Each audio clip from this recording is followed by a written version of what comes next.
सुदामा जी बोले मेरे घर छोड़िया मुझे, नहीं तो मेरी पत्नी को आशीर्वाद की जरूरत पड़ जाएगी। अखंड सौभाग्यवती दादा, इनको मैनेज कैसे करता हो, मेरे घर छोड़, मुझे नहीं रहना यहाँ। कन्हैया बोले सुदामा तो मेरा इतना दिन बाद मित्र आया है। सुदामा जी बोले अब कभी नहीं आऊंगा। सुदामा जी बोले अब तो इतने दिन के बाद आया है मेरा मित्र, अभी तो तेरी बहुएं आ रही हैं, इनके बाद इनका छोरा छोरी आएगा। तो क्या बहुएं कितनी है कि 16,108, तो इनका छोरा छोरी कितना है तो कि एक एक का 11,11 1,77,186। सुदामा जी नीचे गिर गया। रहने दे दादा, मैं तो जा रहा, मेरे को छोड़िया, मैं रुको ही नहीं, 1 मिनट भी नहीं रुको दादा। ये द्वारका घर है कि जिला है? सारा जिला का इकट्ठा हो गया और मेरे से आशीर्वाद दिला रिया। मेरे को क्या पड़ी थी, इतना सा चावल लाया, मेरे लिए भी बांध के लिया था, आखिरी में किसी काम नहीं आएगा, कम से कम पिंडा तो दिया जाता। अब नहीं आऊंगा कभी। अब हिमालय राज्य भी ऐसे ही हुआ, पानी का लोटा लेकर चले कलश, देवता उनके चढ़ाता जा चढ़ाता जा। तो कि मैंने आसन ज्यादा बिछा दिए। शंकर जी बोले बिछाए काय, कोई एक बिछाना था, हम भी ऐसे हैं, तुम जितना बिछाओगे हम बैठते चले जाएंगे, ये तो ना करें, तुम बिछाते जाओ हम बैठते जाए।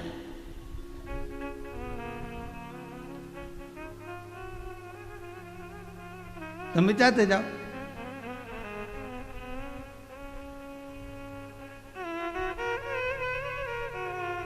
हाँ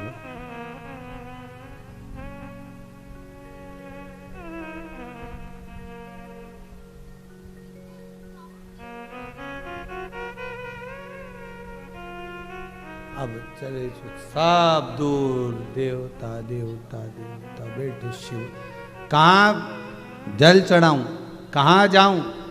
शंकर भगवान को जल चढ़ाते चढ़ाते हिमालय राज थक गए, पहले दिन ही थक गए। हिमालय राज सीधे घर पर आए।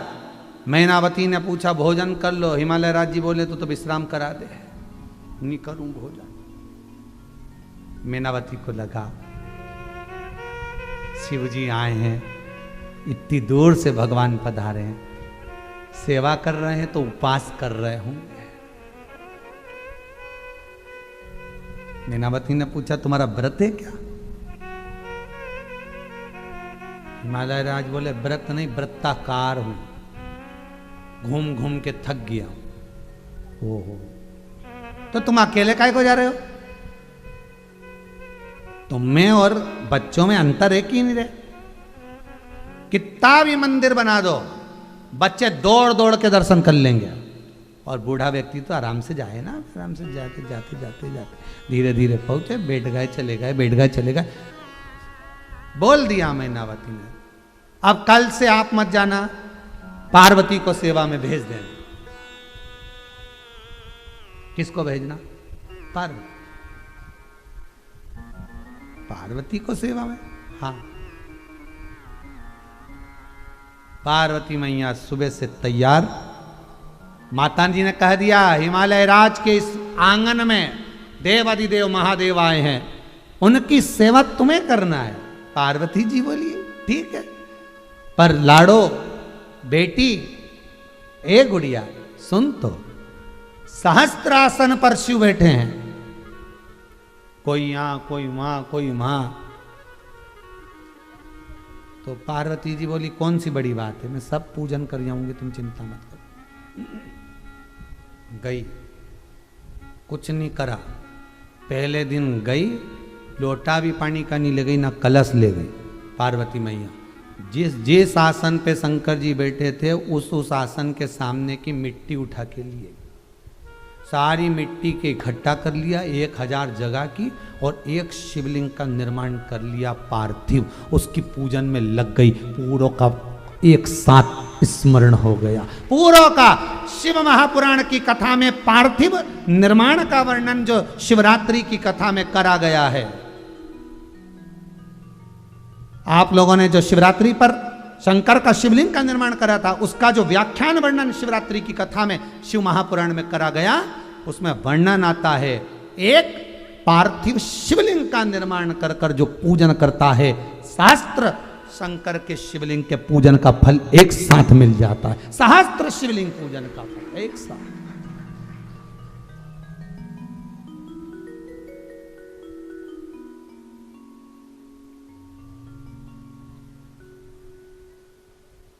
उस रज में, उस मट्टी में, उस गार में बारीक बारीक ढेरों कण होते हैं, वो शिव तत्व ही तो, हजारों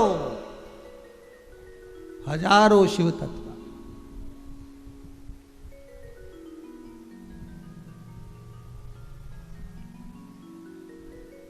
जब शिव जी की आराधना पूरी हो जाती,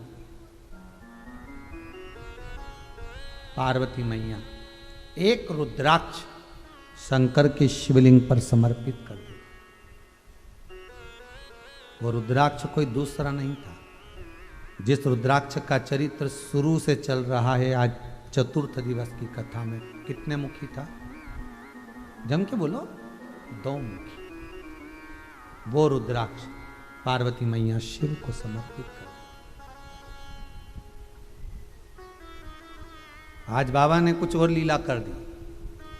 क्या लीला कर दी? अभी तक तो रज मिल जाती थी तो शिवलिंग बना लेती थी।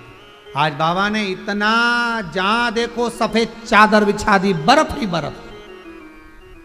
अब ढूंढ के ला मिट्टी। पार्वती मैया भी बड़ी चतुर थी। जो रुद्राक्ष शिवजी पे चढ़ाती थी, उठा के रख लेती थी, वही रुद्राक्ष आज रख दिया और उसी का अभिषेक कर दिया। फिर कहा तो शंकर भगवान ने सोचा, ये इतने सहस्त्र शिवलिंग का पुण्य फल एक रुद्राक्ष में कैसे आ सकता है?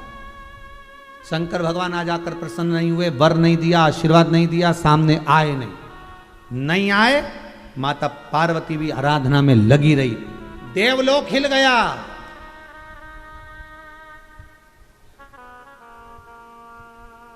देवलोक हिलने लगा।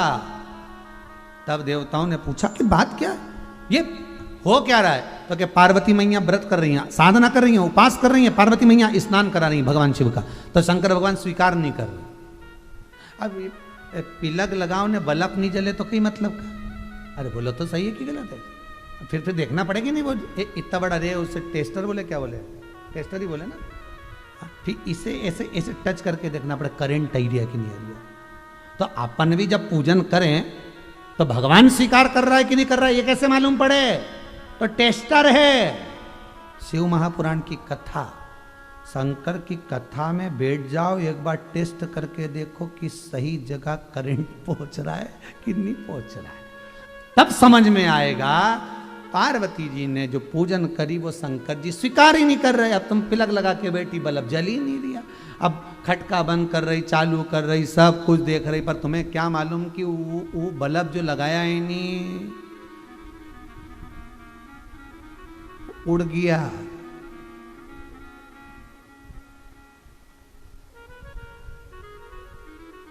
तो काय से उड़ गया बल्ब?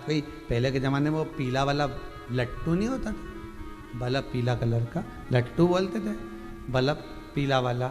वो कब उड़ता था? जब वोल्टेज तेज हो जाए न, बल्ब उड़ जाए। तो क्या वे तो उड़ गया साहब। तो क्या अभी तो अच्छा था?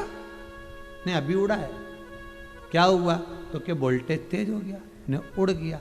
बस शास्त्र यही कहता है, जब अहंकार का वोल्टेज तेज होता है, जब भक्ति का बल्ब फूट जाता है। अहंकार का वोल्टेज पावर बढ़ेगा तो विश्वास, भक्ति, श्रद्धा सब घट जाएगी, बल्ब फ्यूज। अब पिलक लगा के देखो, फिर जाओ वापस, तो क्या वोल्टेज गड़बड़ हो गया, पिलक लगा रहे चालू नहीं हो रहा है। तो क्या करा जाए? तो क्या बल्ब बदल दिया जाए। शिव ने मिट्टी नहीं दी, रुद्राक्ष रख लिया। रुद्राक्ष रखा, शंकर ने स्वीकार नहीं करा, देवलोक हिलने लगा। देवलोक हिला, तब देव अधिदेव महादेव के पास में 33 कोटि देवताओं ने जाकर आराधना करी। शंभु शंकर कृपालु दयालु दया कर। करुणा सागर करुणा कर दीजिए। भगवान पूछे हुआ क्या? मैं तो अपनी तप साधना में डूबा हूं, तुम काहे को आ गए सारे के सारे इकट्ठे होके? अरे इकट्ठे होके नहीं आए तो क्या करें? पार्वती मैया आराधना कर रही, तो क्या पार्वती ने क्या करा कि वो रुद्राक्ष का अभिषेक कर रही और आप स्वीकार नहीं कर रहे? शंकर भगवान बोले मैंने ही तो छुपाई थी रज को, मैंने ही तो छुपाई थी मिट्टी को। ठीक है, क्या चाहते हो? 33 कोटि देवता कहते हैं रुद्राक्ष का जो अभिषेक किया जा रहा है, सहस्त्र छिद्र, रुद्राक्ष में बारीक बारीक बहुत सारे छेद होते, सहस्त्र छिद्र, भले उसमें थोड़े भी छिद्र हैं तो सहस्त्र कहलाए। और एक रुद्राक्ष के अंदर सहस्त्र शिव विराजमान हो जाए। देवताओं ने मांग लिया, शंकर जी ने कह दिया तथास्तु। 2 मुखी रुद्राक्ष के अंतर्गत मैं सहस्त्र शिवलिंग का भाव प्रकट कर कर विराजमान रहूंगा। गौरी शंकर के रूप में शिव विराजमान। एक रुद्राक्ष में बल कितना होता है साहब? सहस्त्र शिवलिंग का बल एक रुद्राक्ष के अंतर्गत आ जाता है। कितना भी मुखी आप पहन लो, 1 2 3 4 5 6 7 8 जितने मुखी पहनना, एक रुद्राक्ष के अंदर सहस्त्र शिवलिंग का बल होता है।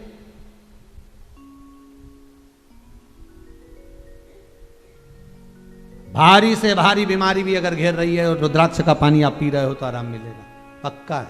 सवेरे पियो शाम तक आराम, शाम को पियो तो रात तक आराम, रात को पिया तो सवेरे आराम। पर ये आजकल जो शिवलिंग का जो वो रुद्राक्ष का जो ये नाटक वर्णन कर देते ना, ये घिस घिस के शंकर जी बना देने, रुद्राक्ष पे गणेश जी दिख रहे हैं, गणेश जी बना दिए ने, ऊपर सांप भी बना दिया। ये यहाँ कहीं नहीं लिखा हो कि रुद्राक्ष पे शंकर जी बना हुआ होगा, ने सांप बना हुआ होगा, ने गणेश जी बना हुआ होगा। यहाँ तो शिव पुराण तो एक ही बात करी, नहीं हृदय में बना लो, तो यहाँ बनाने की जरूरत ही नहीं पड़े। अब मुँह में घिसता फिर रहा। अब आसमान में देखने गए तो देखो हमारे गरुण जी दिख रिया है, बादल में देखो, बादल में माने गणेश जी की आकृति दिख रही है। वो घर में गणेश जी बैठा वो नहीं दिख रहा था रे, मैं बादल में देखने गया।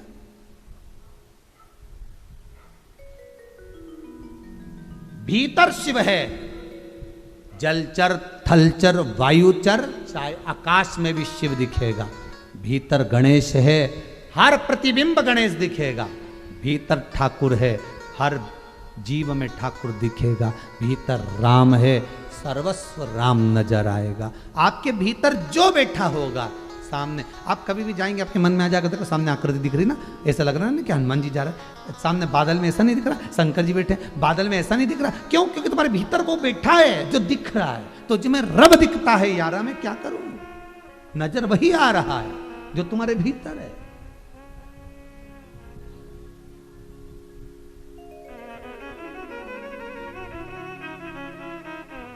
सामने वाला जैसा दिखेगा भाई, भीतर में जो होगा वो दिखेगा।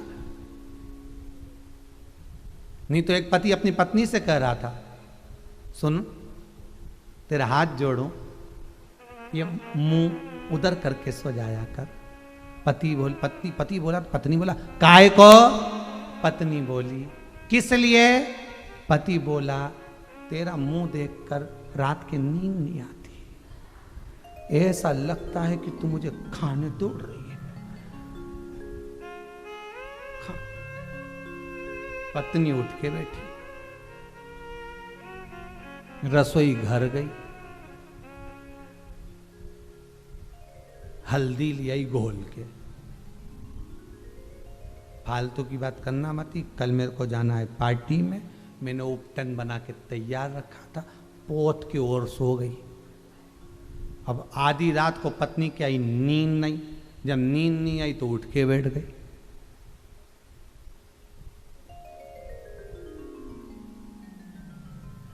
पति ने पूछा सो जा, नींद नहीं आ रही। क्यों? मान लो एक छोरा हो गया तो कहाँ सोएगा। पति बोले यहाँ सो जाएगा, सो जा, तेरे हाथ जोड़ू सो जा। थोड़ी देर बाद पत्नी सोई, फिर जाकर पति ने कहा अब क्या हुआ? नींद नहीं आ रही। मान लो एक छोरी और हो गई तो कहाँ सोएगी। पति और सर का यहाँ सो जा, तेरे हाथ जोड़ू सो जा। मारे सोन दे, सवेरे ऑफिस जाना, तेरे पाँव पड़ने सब जा। थोड़ी देर बाद रात के 3:30 पे फिर जग गई। अब क्या हुआ, मान लो एक और छोरा हो गया तो कहाँ सोएगा। पति बेचारा पलंग पे और सर का धड़ से नीचे गिर गया, धम्म से नीचे। अब पलंग तो पलंग रे, कोई सरकार की रोड की खसकता जाओ, यहां सो जाएगा, अब तो सो जा। पत्नी सोई, ये उठ गया, उठा, सीधे बैग में एक तैयार करने लगा। पत्नी सवेरे सवेरे उठकर पूछ ली, क्यों, कहाँ जाने की तैयारी कर रहे हो? बड़ी मुस्कुरा के पूछी। पति ने कहा, बस जाने की तैयारी कर ली, बद्रीनाथ जा रहा हूँ। तो बद्रीनाथ काहे को जा रहे? तुम तो कह रहे थे कल ऑफिस जाना, बद्रीनाथ काहे को जा रहे? इतने में पति बोला, मात्र रात्रि को पुत्र की कामना करी और कमर की हड्डी टूट गई। अगर पुत्र पैदा हो गया तो ना जाने कितनी हड्डी तोड़ेगा दादा, इससे तो बद्रीनाथ जाऊं तो अच्छा। आधी रात को ज्ञान प्राप्त हो गया, आधी रात को चल दिया, नहीं रुकूं, बद्रीनाथ ही जाके रुकूंगा।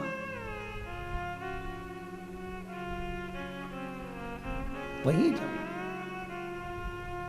ऐसा नहीं कि वैराग्य केवल साधना करोगे तब उत्पन्न होगा, तब करोगे तब उत्पन्न होगा। वैराग्य कभी भी उत्पन्न हो सकता है, शिव तत्व तुम्हारे भीतर कभी भी उत्पन्न हो सकता है। एक रुद्राक्ष में सहस्त्र शिवलिंग का पुण्य फल विराजमान रहता, एक रुद्राक्ष के।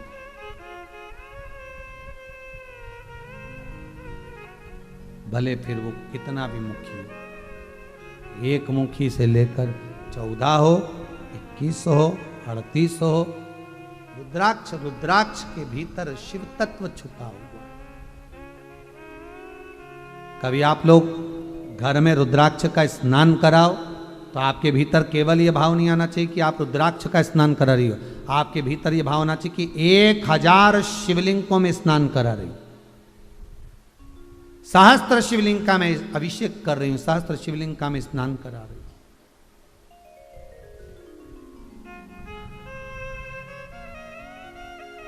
निवेदन करो, उसके आगे विनती करो। एक रुद्राक्ष के अंदर जो सहस्त्र छिद्र होते हैं, एक रुद्राक्ष के अंदर सहस्त्र शिवलिंग विराजमान होते हैं। कोई एक केवल रुद्राक्ष नहीं है, सहस्त्र शिवलिंग का सार तत्व रुद्राक्ष।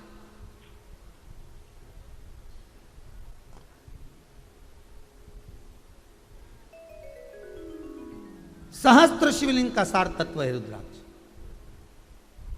जितने लोग रुद्राक्ष अपने घर में रखे हैं, जितने लोग रुद्राक्ष पहनते हैं, रुद्राक्ष धारण करते हैं, वो केवल रुद्राक्ष नहीं पहने, 1000 शिवलिंग आपके गले में है, ये मान कर चलो।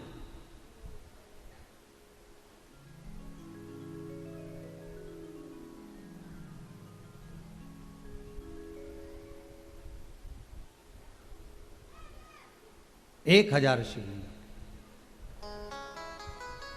महाराज। एक बात हमेशा याद रखो, रुद्राक्ष का पौधा घर में नहीं लगाना चाहिए। कहाँ नहीं लगाना? घर में। कारण क्या है? रुद्राक्ष शिव के सहस्त्र शिवलिंग का सार तत्व है, सहस्त्र शिवलिंग का सार तत्व।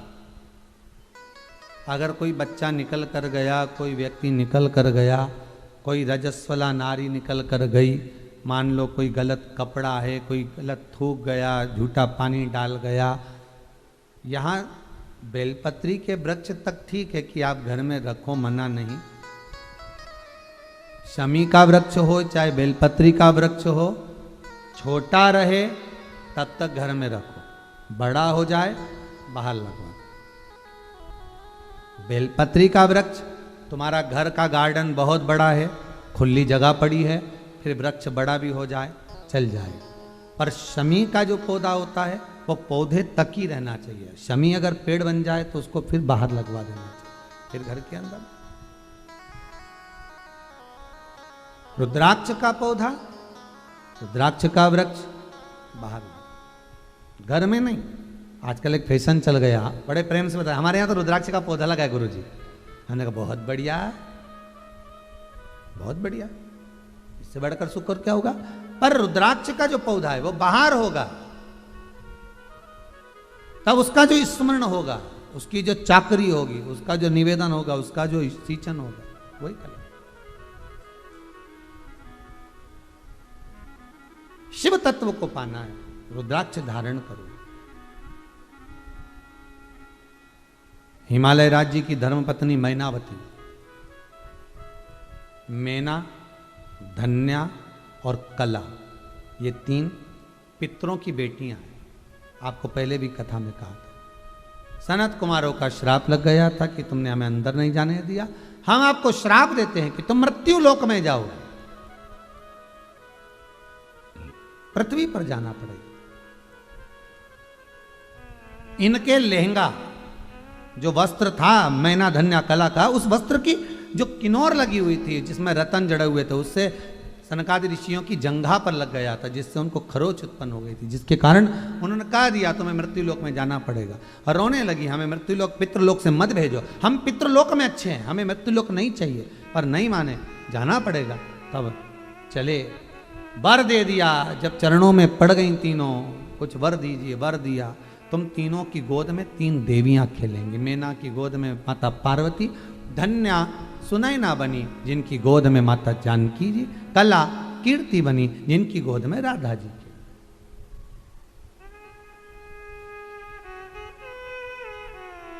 पितृलोक से जब चली थी मैना धन्या कला, तो पितृलोक में जितने पितृ विराजमान थे, इनके जो पिता थे पितृलोक में, उन्होंने कह दिया आप तीनों को जाना तो पड़ेगा मृत्युलोक में, पर सुनो,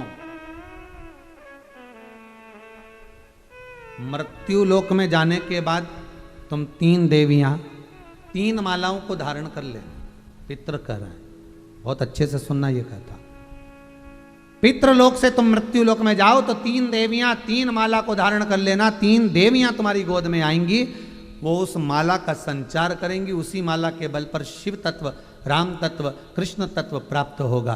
देखिए, मैना जी ने पहनी है रुद्राक्ष की माला। काय की माला? रुद्राक्ष। धन्या सुनैना बनी है,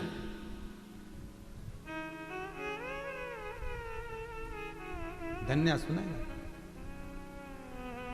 महाराज जिन्होंने पहनी है तुलसी की माला। कला कीर्ति बनी है जिन्होंने तुलसी की माला को धारण कर। तीनों ने भक्ति का संचार किया। वैष्णव कृष्ण को मानने वाले जो गले में तुलसी की माला पहनते हैं वो बारीक रहती है। कौन सी रहती है? बारीक मन का। राम जी को मानने वाले जो तुलसी की माला पहनते हैं वो इतना बड़ा 1 मन का तुलसी का गले में, इतना बड़ा 1 मन का तुलसी का डाल के रख लेते। और शिव तत्व को मानने वाले या 1 रुद्राक्ष पहने या रुद्राक्ष की माला पहने या रुद्राक्ष का स्मरण करें, फल तत्व प्राप्त। पूछा, क्या पितरों का उद्धार भी रुद्राक्ष और तुलसी के जल से हो सकता है? क्यों नहीं? क्यों नहीं होता?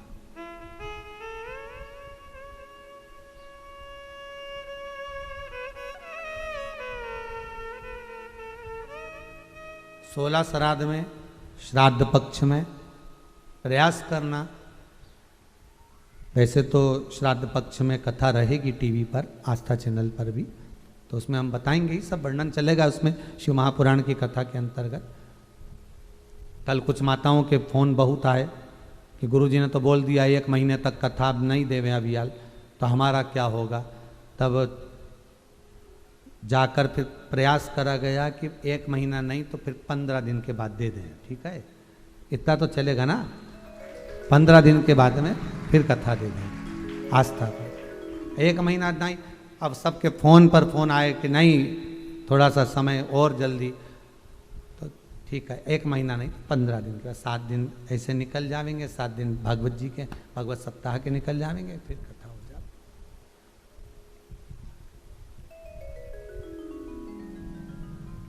शिव तत्व में जाइए। 16 श्राद्ध में वर्णन आता है कि रुद्राक्ष का मात्र मनके का पानी भी अगर शंकर को समर्पित करा है तो पितृलोक तक चले जाता है, पितरों को प्राप्त हो जाता है। और पितृ उस रुद्राक्ष के जल से जब अपने शरीर पर सिंचन करते हैं तो जिसने जल चढ़ाया होता है उसकी झोलियां खुशियों से भर देते हैं। रुद्राक्ष तत्व में पितरों की शांति छुपी हुई है, रुद्राक्ष तत्व में पितरों की भी शांति है। जैसे तुलसी के क्यारे के नीचे बैठकर किया गया अन्नदान, पिंडदान, अन्नदान पितरों को प्राप्त हो जाता है और पित्र तर जाते हैं, उसी तरह रुद्राक्ष का मात्र जल शंकर को समर्पित कर देने पर भी सुख का भान उत्पन्न होगा। अपने ही भवन में निवास कर कर भगवान शंकर की भक्ति में, मंत्र में, स्मरण में डूबा रहता, मंत्र जाप में लगा रहता। शिव महापुराण की कथा कहती है आप तीर्थ जाओ, मना नहीं है, खूब जाओ, दिल से जाइए आप, और जितना जा सकते हो उतना तीर्थ का स्मरण करो, क्योंकि तीर्थ की ओर हमारा चरण जैसे जैसे बढ़ता चले जाता है, हम जैसे जैसे तीर्थ की ओर जाते जाते हैं वैसा वैसा हमारा पाप नष्ट होते चले जाते हैं। तीर्थ जाओ, मना नहीं, खूब जाओ, मना नहीं, पर तीर्थ में जाकर केवल शरीर को सुख नहीं देना है हमको। तीर्थ में जाकर केवल शरीर का सुख नहीं, हमको तीर्थ में जाकर इस आत्मा के सुख को देखना। डीले थोड़ा कम कर दो। हम इस आत्मा का सुख देखना।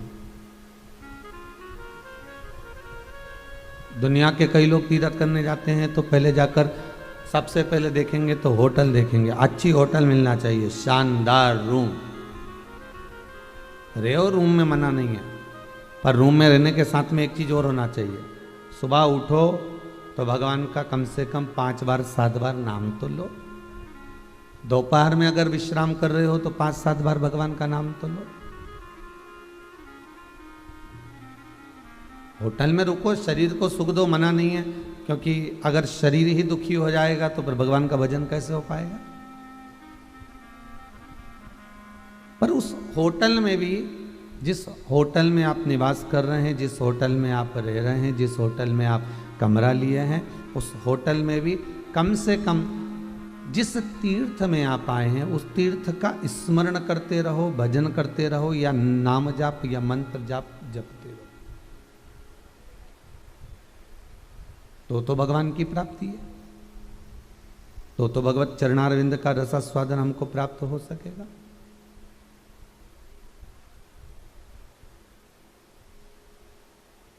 जहां मर्जी पड़े तहां रही है, पर इस मन को भगवान के चरणों में रमा कर रखिए, मंत्र जपते रहो।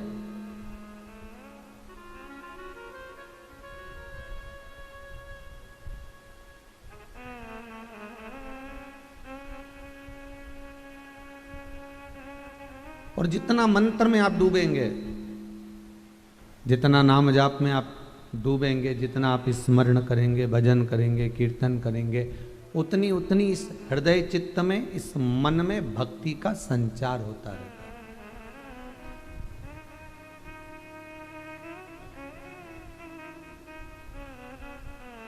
एक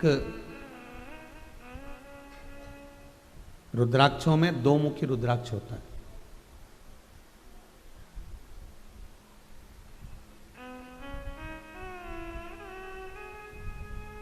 उसको गौरी शंकर भी कहते हैं। क्या कहते हैं? गौरी शंकर। उसको शिव पार्वती भी कहते हैं, उसको सती शिव भी कहते हैं।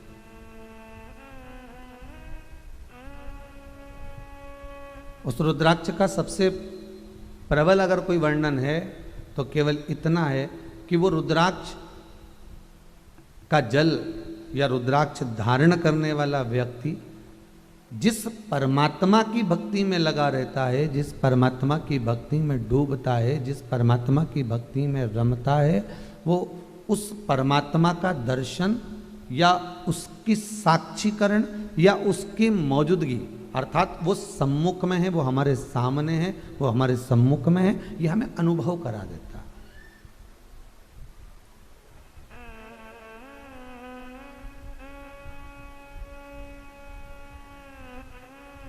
वो हमारे सामने है, ये हमको दिखा देता है।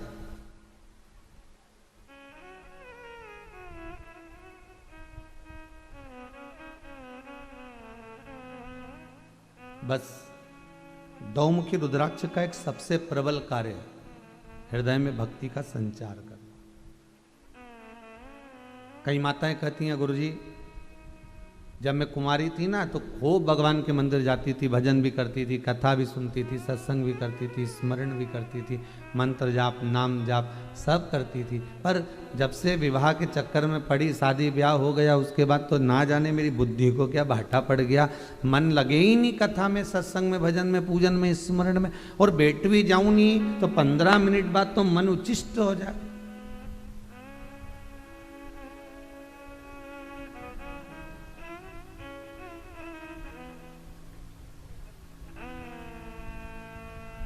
फिर हमने कहा फिर तो तुम्हारा मन कथा में भी नहीं लगता होगा।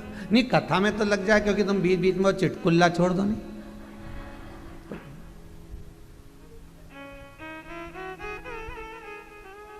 अब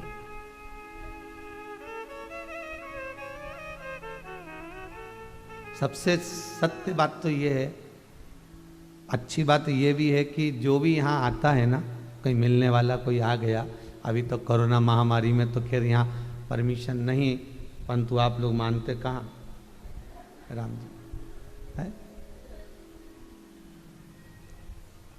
पर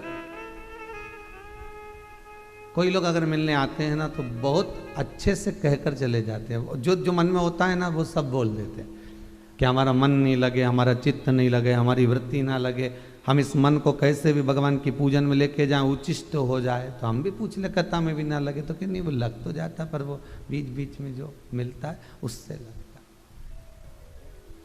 तो एक बात तो ये समझ में आ गई कि माता जी की बात सुनी तो ये समझ में आ गई कि अचार की बरनी खोल लो और अचार की बरनी में से अब परिवार वालों को क्या क्या पसंद आता है ये उनके ऊपर। किसी को अचार का तेल पसंद आएगा, किसी को अचार का मसाला पसंद आएगा, किसी को अचार की फाँक पसंद आएगी, किसी को अचार की सुगंध पसंद आएगी। ये आपके ऊपर है कि आपको क्या अच्छा लग रहा है। उसी तरह शिव महापुराण की कथा भी अचार की एक बरनी की तरह है। जैसे ही 1 बजती है 4 बजे तक बरनी खुल जाती है, और बरनी खुली इसके बाद में खुलते ही बस बरनी का खुलना हुआ। अब आप लोगों को बस ये समझ में आता है कि किसी को तो फाँक अच्छी लगे, मतलब किसी को भजन अच्छा लगे, किसी को मसाला अच्छा लगे, मतलब कथा में जो जो खास खास चीज़ आवे किसी को वो अच्छी लगे, किसी को तेल अच्छा लगता है, मतलब बीच बीच में जो चिटकुल्ला आ जाए वो अच्छा लगता है। किसी को सुगंध अच्छी लगती है, सुगंध से मतलब है किसी का मन लगता है कि कथा में जाकर बैठ ही दूं, भले मन लगे चाहे नहीं लगे पर बैठ तो जाऊं। ये मन है, ये चित्त है, ये वृत्ति है, ये आनंद है।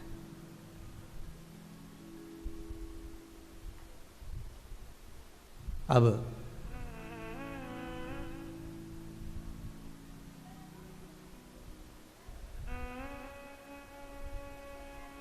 पर एक समझने वाली बात बहुत अच्छी ये भी है कि भाई अचार जो है ना हर किसी के आगे परोसा भी नहीं जाता। कोई खास आवे, कोई खास अतिथि आ जावे, खास मेहमान आ जावे, कोई पहचान वाला आ गया, कोई इष्ट मित्र आ गया तो उसके आगे अचार परोसा जाता।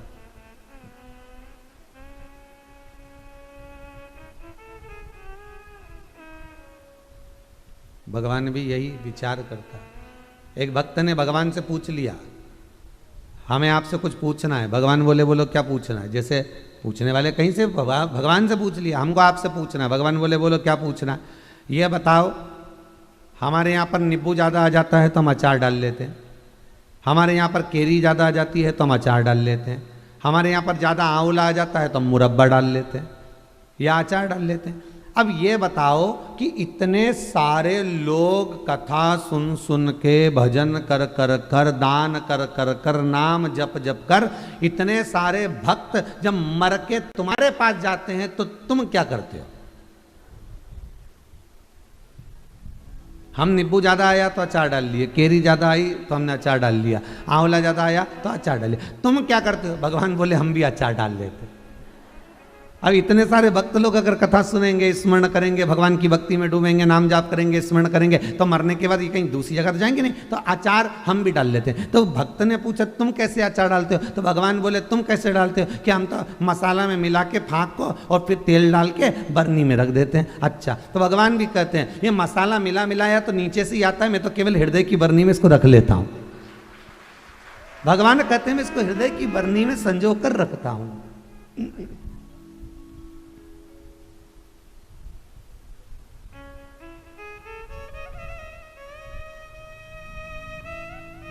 फिर भगवान बोले तुम क्या करते हो अचार का?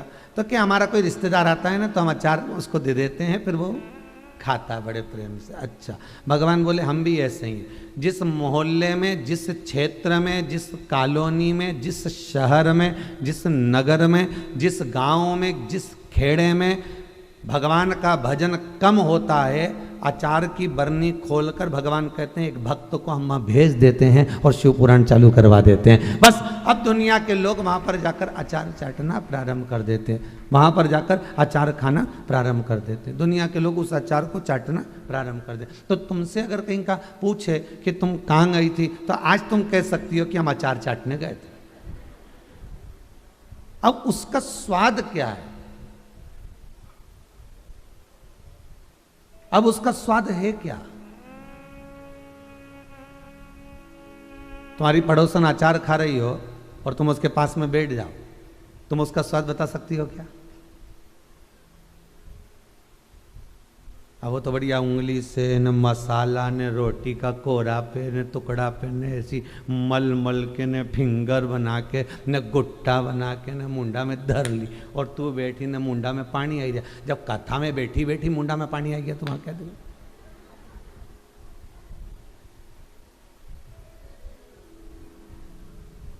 अब कोई तुमसे पूछे कि तुम बताओ कि स्वाद कैसा है, बताओ जरा स्वाद कैसा है, तो कैसे बता सकते? हमने तो खाया ही नहीं है। और जिसने अचार को चख लिया, जिसने खा लिया, तो कह देते हमारी मासी जी के घर का अचार ऐसा जोरदार बने जिसका वर्णन नहीं। तो कहने वाला तो कह दे, सियोर वाला महाराज जब कथा वाचे तो अचार जोरदार। अब कथा कहीं पे भी सुनो, कथा अचार तो गड़ा मिले, बाजार में भी मिले, पर अचार की भी एक आनंद तब वो है कि डालने वाला जब डाले और उसमें जो मसाला मिलाए, फिर उसका जो स्वाद आता है। तो शंकर की कथा का, राम कथा का, कृष्ण कथा का, भगवान की कथा का जो स्वाद है वो चखने वाला ही बता सकता।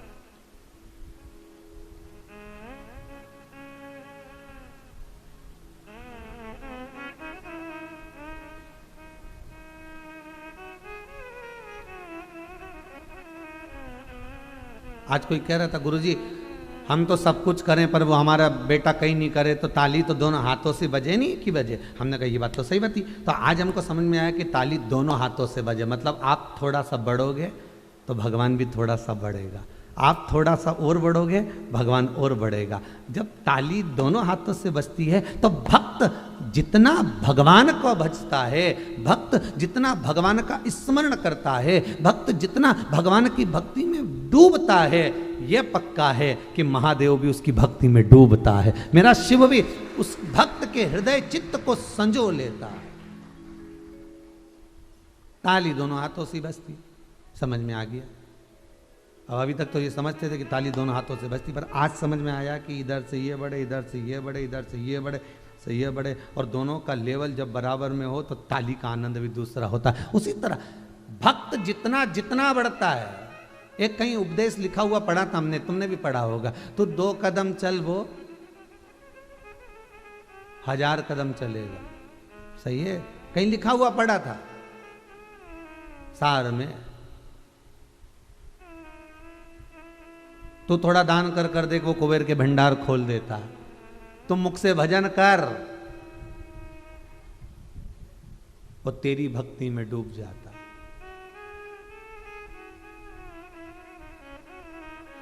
शंकर भगवान श्री राम जी और भगवान कृष्ण की भक्ति करते हैं, और राम जी और कृष्ण जी किसकी भक्ति करते हैं? शंकर भगवान।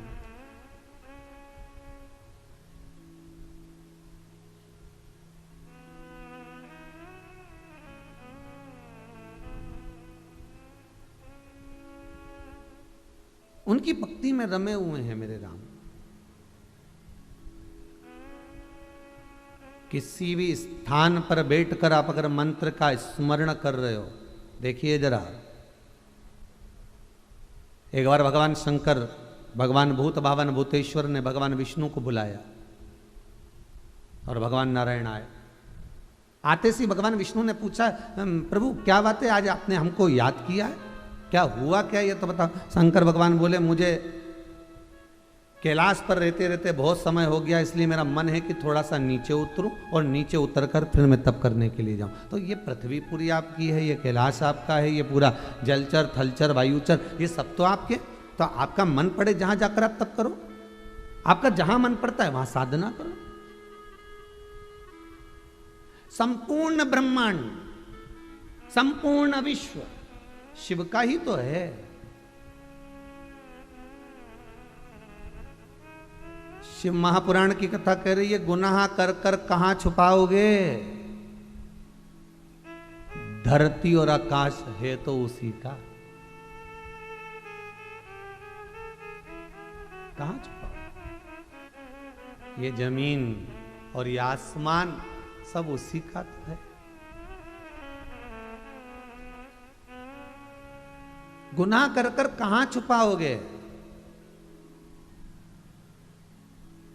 पाप कर कर कहां छुपाओगे, बेकार कर्म कर कर कहां छुपाओगे, गलत कार्य कर कर कहां छुपाओगे। ये जमीन भी उसकी है और आसमान भी उसका है। मत बुरे कर्म कर बंदे वरना पछताएगा, भगवान की आंखों से तू बच नहीं पाएगा, तू बच नहीं। कोई कह रहा था, गुरुजी आप ये वाली लाइन अब थोड़ा सा चेंज कर दो, एक ही लाइन तुम बार बार कजन कितनी कथा में बोल दी है। तो हमने कहा तुम महाराज चेंज कर दो।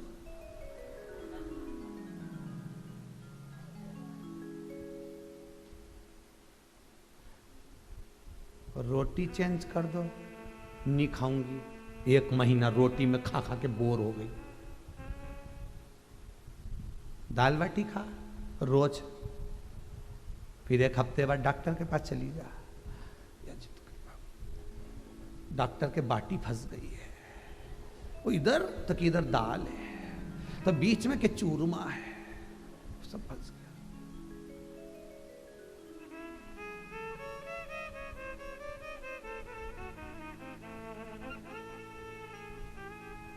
इंदौर चले जाओ, मुंबई चले जाओ, पूना चले जाओ, बेंगलोर चले जाओ और सारे तीर्थ चले जाओ। एक बात दिल से कर रहे हैं, अच्छा लगे तो ठीक है, बुरा लगे तो कोई बात नहीं। और तुम्हारी मर्जी पड़े, तुम्हारा घर छोड़कर तुम्हें जहां जहां घूमने जाना है सारी दुनिया में चले जाओ। 2 दिन अच्छा लगेगा वो होटल का रूम, 4 दिन अच्छा लगेगा, 6 दिन अच्छा लगेगा, जितनी तारीख तक तुमने बुक करा उतनी तारीख तक अच्छा लगेगा। जिस दिन तुम्हें उस रूम से निकलना है उसी दिन वह रूम अटाला दिखने लगेगा और अब मन करेगा, भले तुम एसी के कमरे में रह रहे हो, 5 स्टार होटल में रह रहे हो, टीवी भी लगी है, डनलप का गद्दा भी लगा है, एसी का रूम भी है, नौकर सामान भी ला रहा है, भोजन भी ला रहा है, सब कुछ ला रहा है, पर कब तक अच्छा लगेगा? जब तक तुम्हारी चित्त वृत्ति वहां है।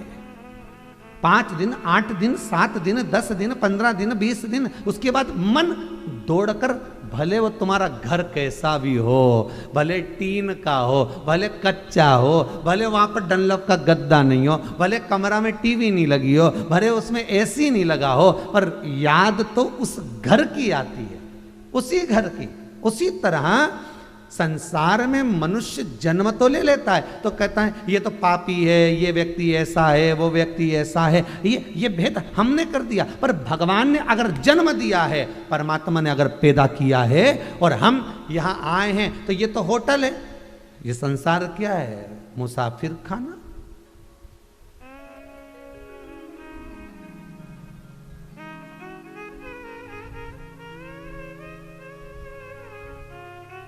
सज धज के जिस दिन मौत की शहजादी आएगी, न सोना काम आएगा न चांदी आएगी। छोटा सा तू कितने बड़े अरमान हैं तेरे, मट्टी का तू सोने जैसा मान है तेरे। मट्टी की काया एक दिन मट्टी मिल जाएगी, न सोना काम आएगा न चांदी आएगी। अभी भी मौका है, पहन लो। न सोना न चांदी सब पड़ा,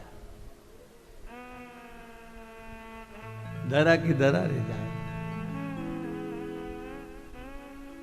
पत्नी ने हार बनवाया पति से जिद करके। पति ने कहा आज पहन ले, अभी नहीं, मौका आने दो जब पहनूंगी। मौके का इंतजार करती रही, भगवान ने लगा दो एक दिन चौका, बाउंड्री पार, जा ऊपर। पत्नी पड़ी थी, पति रो रहा था अर्थी पर। पति दौड़ कर गया रोते रोते, सोने का हार निकाल के लाया, पत्नी को पहनाया। दोस्त बोला पागल हो गया, मूर्ख हो गया, इतना बड़ा इतना महंगा 5 लाख का सोने का हार तू पत्नी को पहना रहा है, मर चुकी है वो।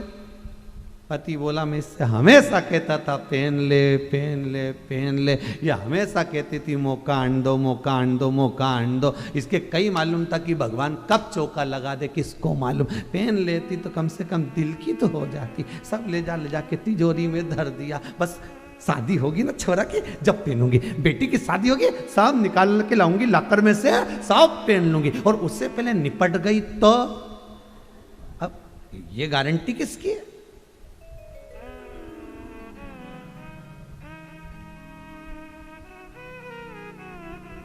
ये गारंटी किसकी?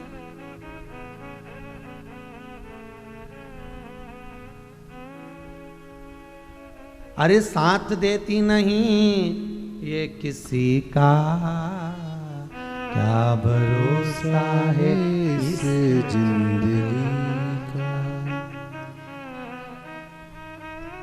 समा बुझ जाएगी जलते जलते। महाराज ये जीवन बड़ा विचित्र जा रहा, चली जा रही है उम्र धीरे धीरे। Happy birthday to you. जन्मदिन आया मतलब 1 साल गया। खुश मत हो ना जन्मदिन पे, आंख में से आंसू जरूर निकल जाएंगे कि मैं इधर से पीछा छुड़ा के उधर की ओर बढ़ रहा हूं।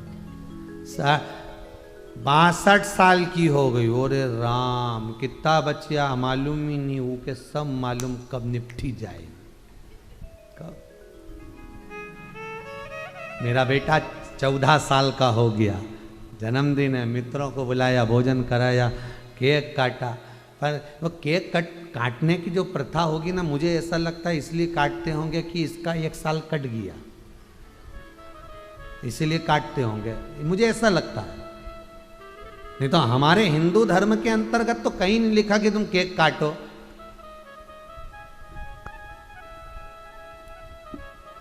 जैसे जैसे अवस्था बढ़ जाती है तो लोगों का तो यहां समय नहीं कट रहा, तुम केक काटने की बात कर रहे हो। पूछो तो सही किसी से। ये जमीन भी उसकी है, ये आसमान भी उसका है। अपने गुनाहों को किस जगह ले जाकर छुपाओगे साहब? अपने पाप को, अपनी गलतियों को, अपने कर्म को किस जगह ले जाकर छुपाओगे?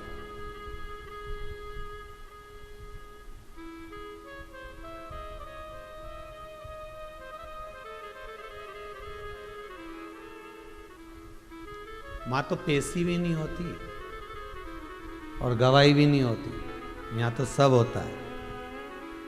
वहां ना पेशी होगी ना गवाही होगी, डायरेक्ट सजा। जैसे ही पहुंचे उन्हें कह दिया ने बेरू सिंह आया, पकड़ा छोड़े, ने कह दिया कि ये आया, नाम पुकारा जाएगा, कौन, बस ये आए हैं, उतनी देर में तो निर्णय दे दिया जाएगा। कोई नहीं सुने, तुम रोगे, आंख से आंसू बहाओगे, खूब चिल्लाओगे, कोई और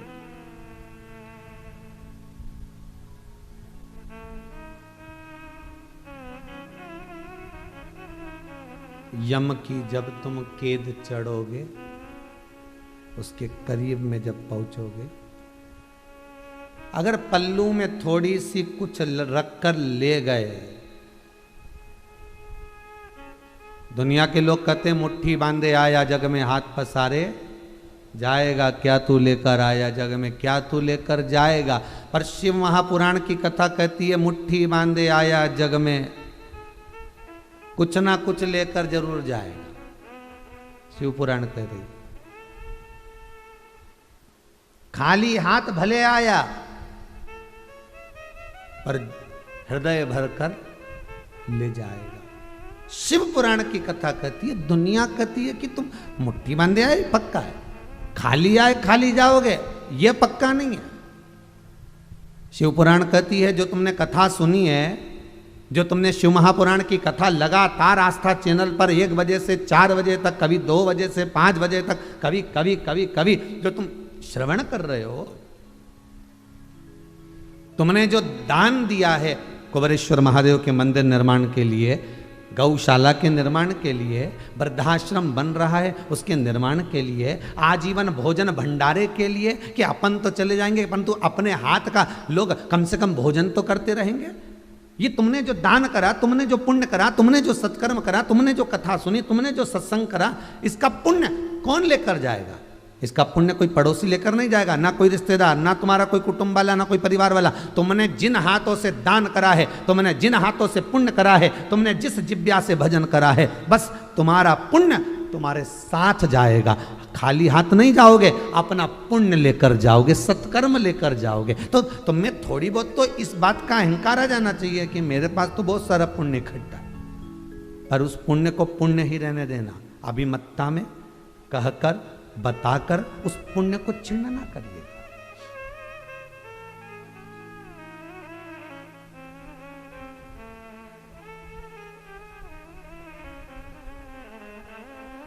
इस चित्तवृत्ति को परमात्मा तक, ये जमीन भी उसकी है, ये आसमान भी उसका है। हमारे किए गए गुनाह, हमारे किए गए पाप, हमारे किए गए कर्म कहीं नहीं छुप सकते। इसलिए मत बुरे कर्म कर बंदे वरना पछताएगा, भगवान की आंखों से तू बच नहीं पाएगा, तू बच नहीं पाएगा। वो देख रहा है, जहां तुम हो वहां सब जगह।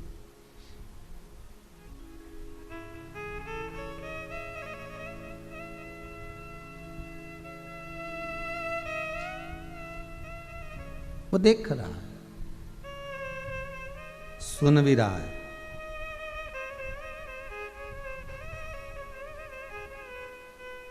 एक श्वान, कुत्ता भी अगर रोता है ना, उसके आंसू वो देखता है। एक चींटी भी रोती है, उसके अश्रु वो देखता है। एक जलचर, थलचर, वायुचर, छोटे से छोटा जीव भी रोता है तो वो देखता है।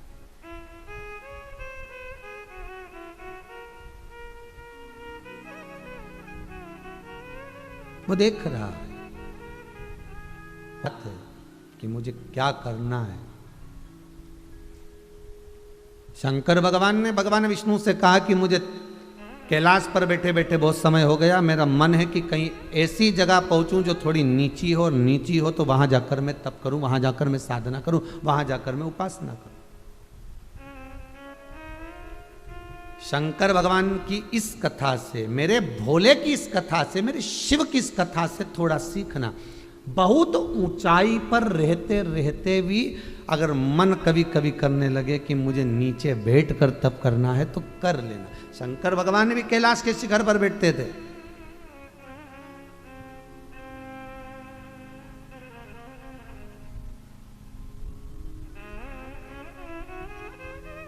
मेरे भोलेनाथ भी शिखर पर बैठते थे।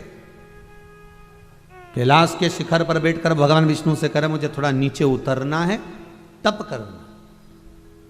शास्त्र कहता है अहंकार की ऊंचाइयों से नीचे की ओर आ जाओ थोड़ा सा। ये चोटी होती है ना, चोटी, ये चोटी नीचे की ओर ही दिखाती है कि यहां तक पहुंचना है तो चरण को पकड़ लो। क्या पकड़ना है? चरण।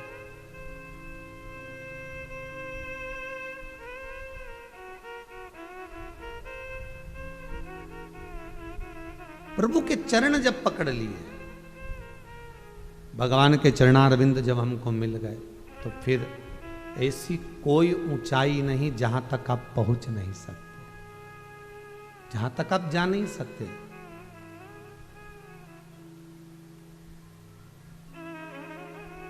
कई माताएं आती हैं, कहती हैं गुरुजी बच्चे का एग्जाम है, बेटी की परीक्षा है, ये इंटरव्यू देने जा रहा है, ये काम कर रहा है। हमारा तो कहना रहेगा कि बच्चों से कहो ऊंचाई तक पहुंचने से पहले भगवान के चरणारविंद को पकड़ना जरूरी है।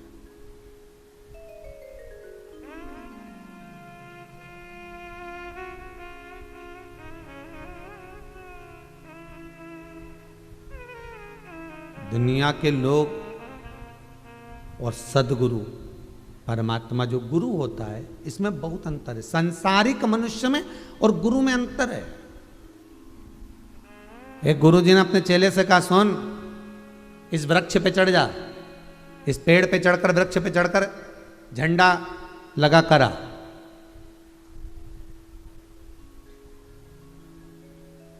जाओ जरा चढ़ो। और शिष्य गया, गुरुजी बताते रहे, देखो यहाँ कोटर है, उस पर पांव रख लो, यहाँ टहनी है, उसको पकड़ लो, यहाँ जड़ है, इसको हाथ में ले लो, पांव उधर रखो, इधर हाथ रखो, चढ़ते जाओ, चढ़ते जाओ। और गुरुजी ने चढ़ा दिया।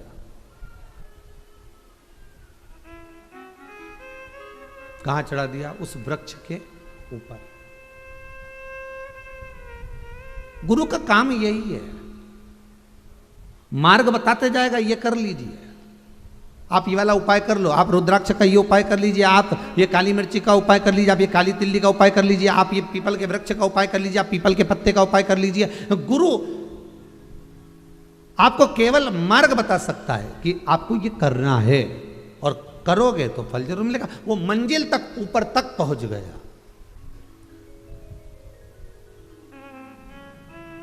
फिर अब ऊपर से ध्वजा लगाकर नीचे उतर रहा था।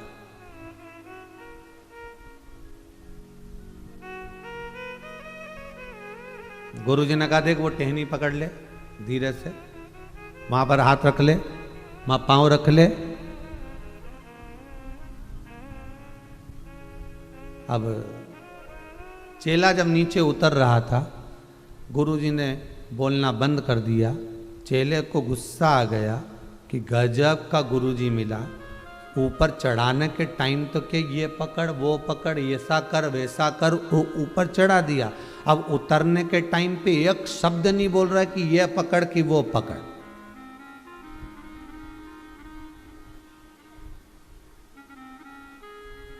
ये टहनी पकड़ना है, ये जड़ पकड़ना है, ये डगाल पकड़ना है, ये गुरु नहीं बोल रहा है। चढ़ा दिया ऊपर। अब ऊपर से चेला नीचे तक आ गया, केवल जरा सी ये डब्बा रखा है नहीं, इतनी ऊंचाई रह गई होगी। और गुरुजी ने कहा, ये डाली पकड़ ले, ये कोटर में पांव रख ले, ये जड़ पकड़ ले। अब तो चेले को और गुस्सा है, इतनी ऊपर से नीचे तक उतर गया, तब नहीं बोला हमारा गुरुजी। और अब इतनी सी जगह बची ने के पांव रख लेने, हाथ रख ले, अपना गुरु तत्व दिखाने लगे। काय का गुरुजी है? इतनी सी जगह बची, अब इतनी सी जगह में तो मैं तो यूं ही कूदूंगा, नहीं उतर जाऊंगा। अब परंतु देखो तो सही, गुरुजी अपना अपना दिखा रहे, कितनी समझदारी गुरुजी में। यहाँ हाथ रख ले, यहाँ पाँव रख ले, कोटर पे पाँव रख ले, डाली पकड़ ले, जड़ पकड़ ले। अब इतनी सी ऊंचाई में मैं क्या पकड़ूं? चल ठीक है। और नीचे उतर गया और उतरते से ही बस गुरुजी के पास पहुंचा। गुरुजी ने पूछा बेटा उतर गए? बस उतर गए गुरुदेव। गुरुजी बोले ऐसा क्यों बोल रहे? थोड़ा अच्छे से तो बोल। और कहीं नहीं बोलूं? इतनी ऊपर से उतर रहा था तब नहीं बोले एक भी बात। और जब 5-6 फीट की ऊंचाई बच्ची ने तब कह रही है इसके पकड़ने उसके पकड़ने उसके पकड़, अपना गुरु तत्व दिखाने लगे। काहे का गुरु जी है तुम? इतना में तो हम ही नीचे उतर जाते। गुरु जी बोले बेटा मैंने ऊपर से नीचे उतर रहा था तब नहीं बोला, पर जब मंजिल करीब में होती है, जब लक्ष्य पाने का समय निश्चित हो जाता है, जब थोड़ी दूर पर मंजिल होती है, आदमी का पांव तभी फिसल जाता है। जब हमारी मंजिल, हमारी पहुंच, हम मंजिल तक पहुंच रहे हैं,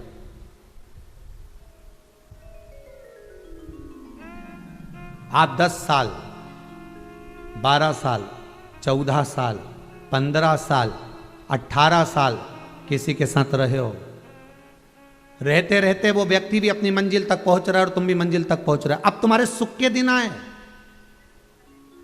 अब तुम्हारी संपदा के दिन आए, अब तुम्हारे वैभव के दिन आए, अब तुम्हारी राजसी ठाट के दिन आए। अब लोग तुमको प्रणाम करेंगे, अब लोग तुमको नमन करेंगे, अब तुम्हारा वैभव, तुम्हारी गाड़ी, तुम्हारा बंगला, तुम्हारा मान सम्मान प्रतिष्ठा अब बढ़ने का समय आया। और जब मंजिल नजदीक में आ गई और पांव फिसल गया,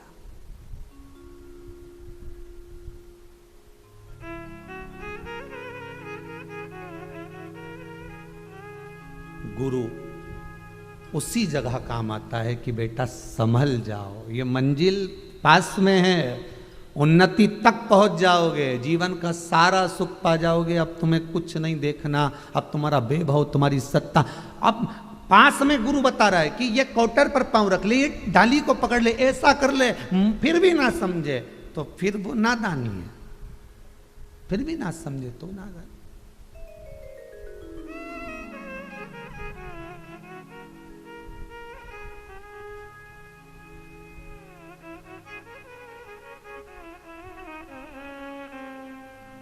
मंजिल करीब में हो तब किसी सदगुरु की शरणागति जरूर लेना। मेरे दशरथ बाबा के घर में जब संतान नहीं हुई, आखिरी मंजिल दिखने लगी कि अब बुढ़ापा आ रहा है, 3 धर्म पत्नियां घर में हैं, संतान नहीं है, मंजिल करीब में आ गई कि अब अवस्था पूर्ण होने जा रही है, 60 का हो चला हूं मैं, संतान नहीं मेरे घर में। तब दशरथ बाबा ने जान लिया कि किसी सतगुरु की शरण चले जाता हूं, उसको जाकर निवेदन करता हूं। गुरु बाबा से कहा मेरे घर में 3 धर्म पत्नियां, संतान नहीं। गुरु बाबा ने मंजिल दिखा दी। गुरु बाबा ने कह दिया एक काम करो, पुत्र कामेष्ठी यज्ञ करो, उस यज्ञ से जो खीर मिलेगी उस खीर से संतान होगी, चिंता मत करना। बस गुरु करवाता ही कुछ ऐसा है कि सामने बता देगा ये टेनी है, सामने बता देगा ये कोटर है, सामने बता देगा कि ऐसा है, उसको पकड़ लो और मंजिल तुम्हारे पास में है। भगवान की भक्ति को पकड़कर जब मंजिल तक पहुंचोगे तो जीवन सार्थक हो जाएगा। शंकर भगवान के मंदिर आप रोज जाते हो, शिव की उपासना आप रोज करते हो, मना नहीं है, पर कभी कभी मंजिल भी पास में रहती है। प्रदोष का दिन पड़ रहा हो, हर महीने शिवरात्रि आती है, कभी शिवरात्रि का दिन पड़ रहा हो और आपका मन आज कर रहा है कि मैं रोज तो जाती हूँ, आज कौन जाए, आज प्रदोष के दिन क्यों जाए, आज शिवरात्रि के दिन बहुत सारा काम आ गया, मैं मंदिर कैसे जाऊं। तो प्रयास करना कि हो सकता है कि इस प्रदोष को मैं जाऊंगी, इस शिवरात्रि पर मैं अनुमोदन करूंगी, मैं स्मरण करूंगी, तो शायद मेरा शंभु मेरी लाज रख ले और मेरा जीवन सार्थक कर दे, उस मंजिल तक पहुंचा दे।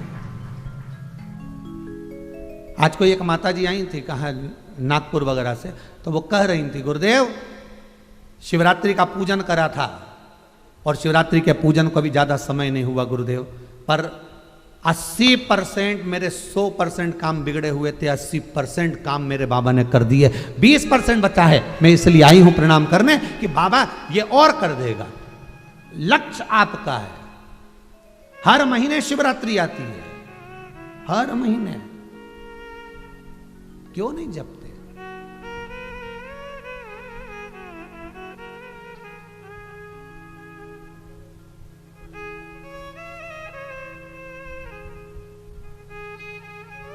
भजन में चित्त हो, सम्मुख हो हमारे।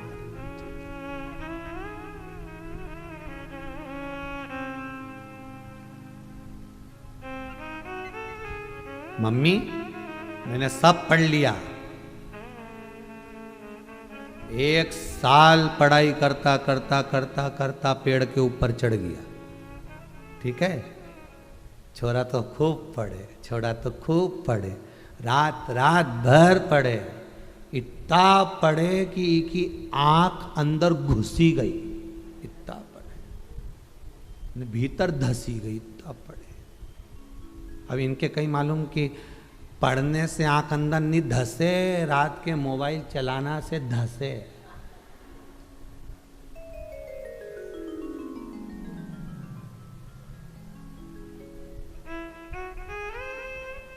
बस वो सियोर वाला महाराज इसलिए बुरा लगे, सीधी सीधी कह दे।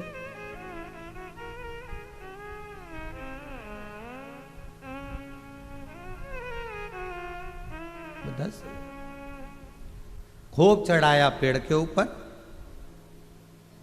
अब छोरा भी ऐसा फूली गया, खूब पढ़ाई करी मैंने, एक एक किताब रट्टा तोता कर दिया।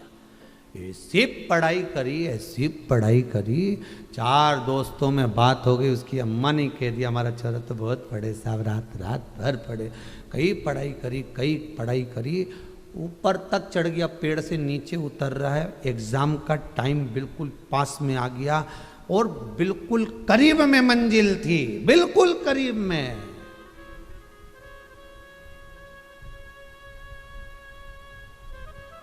और वो कहते हैं ना ओवर कॉन्फिडेंस, बहुत ज्यादा मन में भाव। सब पढ़ाए, मैं तो पेन उठाऊंगा पहुंच जाऊंगा। अब तो पेन का भी काम खत्म हो गया ना, टिक मार दूंगा, माइनस मार्किंग लैपटॉप पे आदि पे मैं सब, मैं तो बस सब सही कर दूंगा। और जैसे ही एग्जाम देने पहुंचा, जैसे ही परीक्षा देने पहुंचा और जो सामने पेपर आया तो आधा तो सिर दुखे ने, वो मीटिंग होए ने, चक्कर ही गया, मंजिल करीब में थी, सब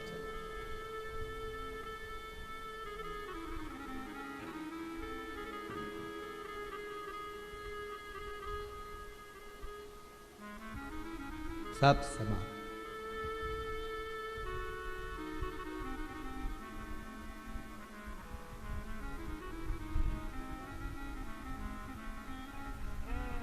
इसलिए गुरु, सतगुरु आपकी मंजिल तक सही पहुंचाने का काम कर सकता है, पर शिष्य भी वैसा होना चाहिए। नजदीक में आ रही है तब सदगुरु की जरूरत पड़ेगी।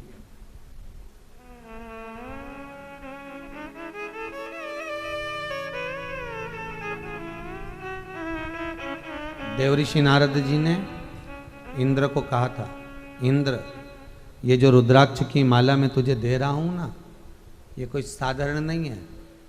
जिस समय मंजिल थोड़ी दूर होगी और उस समय तेरा पांव फिसल रहा होगा, तब ये रुद्राक्ष की माला तेरे काम आएगी, तब काम आएगी।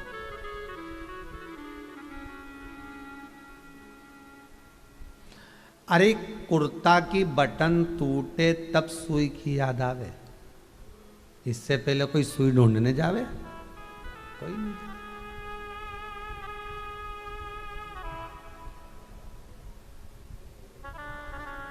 तभी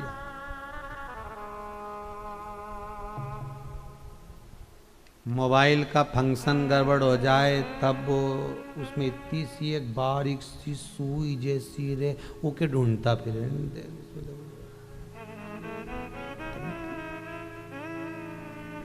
तब उसकी याद आए।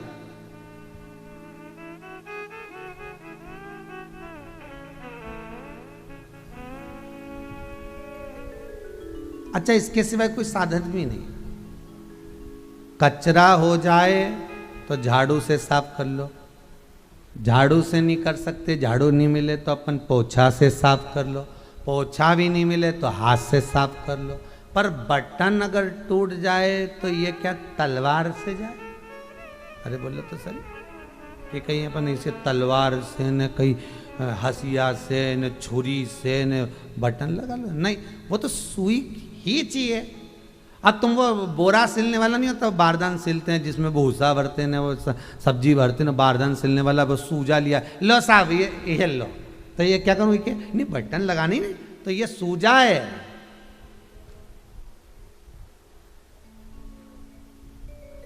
और हमके सुई चाहिए।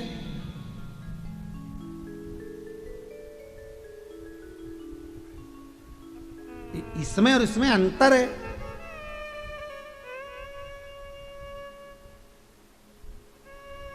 जो काम सुई करे वो सूजा नहीं कर पाए। इसीलिए तो आदमी को कहते हैं कितना सूजा सूजा रहे, मतलब सूजा सूजा रहे मतलब समझ लो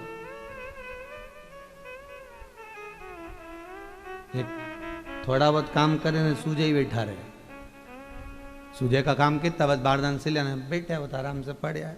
पर सुई का काम तो 10 जगह काम आ जाना, कांटा चुभी जाए तो सुई काम आ जाए। बोलो सही है कि गलत है? जरा सा और अपने को मोबाइल खोलना और नहीं मिले वो तो वो सुई काम आ जाए। सुई का काम तो देखो कितना है, कितना, और केवल बटन ही नहीं जोड़े, यहाँ तो ये गादी तकिया नहीं फटी जाए ना तो फिर जोड़ देवा।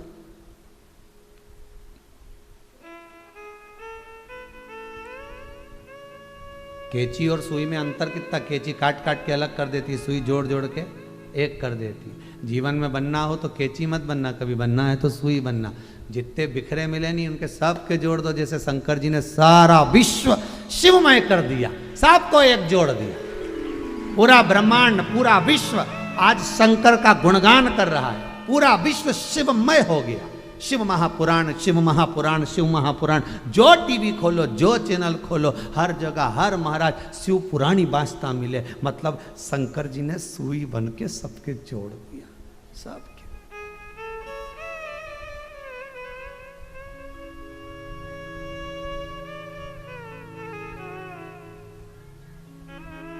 मंजिल करीम में होगी तब गुरु मिलेगा, पर इतना याद रखना गुनाह छुपा ना सकोगे। ये जमीन भी उसकी है, ये आसमान भी उसका है। शंकर भगवान बोले कि भगवान विष्णु से मुझे तप करना है नीचे उतर कर, नीचे उतर कर मैं तप करने कहा जाऊं तो भगवान विष्णु ने कहा ये सब कुछ तो आपका है, आपकी जहां मर्जी पड़े वहां चले जाओ। हिमालय पर पहुंच गए। हिमालय पर पहुंचे और हिमालय पर जैसे तप करने के लिए गए तो भगवान विष्णु ने जाकर तुरंत हिमालय राज्य से कहा भगवान शंकर तप करने आ रहे हैं। भगवान शिव तप करने आ रहे हैं, तो प्रभु आज्ञा करिए क्या करना है। आज्ञा क्या, बस भगवान तप करने आ रहे हैं तो एक काम करना, आप सेवा में लग जाना। कोई संत, कोई साधु, कोई सदगुरु, कोई उपासक, कोई भक्त, भगवान का कोई अच्छा साधक अगर आ रहा है आपके यहाँ तो संपूर्ण परिवार को सेवा करना चाहिए। अतिथि देवो भव।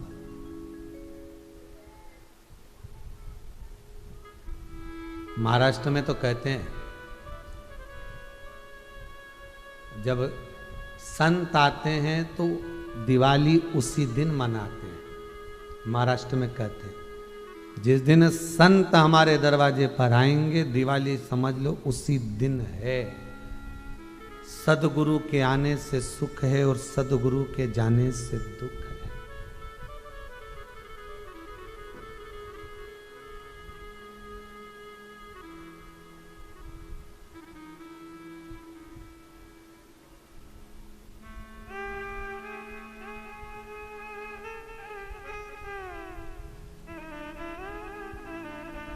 संत आएंगे, सदगुरु मिले, पूरा परिवार उसकी सेवा में लग जाओ। बहुओं से कहो आप प्रसाद बनाओ, पति से कहिए आप आसन बिछाओ।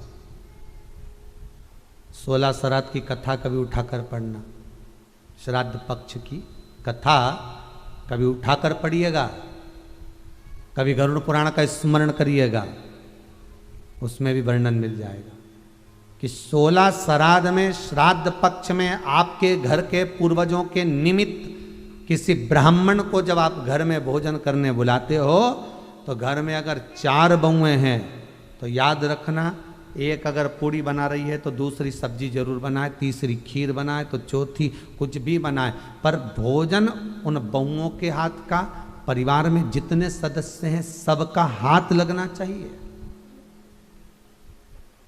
पहले 16 श्राद्ध में ऐसा होता था, ब्राह्मण जब भोजन करने आता था, पति अगर मंडी में काम में लगा हो, दुकान में काम में लगा हो, व्यापार में लगा हो, सर्विस में लगा हो, कहीं पर भी लगा हो, तो कह देता था आज हमारे दादाजी की तिथि, आज हमारे पिताजी की तिथि, आज हमारे काका जी की तिथि, आज हमारे चाचा जी की तिथि, आज हमारे भाई की तिथि। वो बता देते थे कि आज उनकी तिथि है, मैं 2 घंटे के लिए जाऊंगा, 1 घंटे के लिए जाऊंगा, मैं छुट्टी दे देना थोड़ी सी। क्यों? क्योंकि उसके आतिथ्य में, उसके सम्मान में हम परिवार के लोग अगर नहीं खड़े होंगे तो क्या हमारे को पितृलोक से कुछ प्राप्त होगा? हमें कुछ मिलेगा?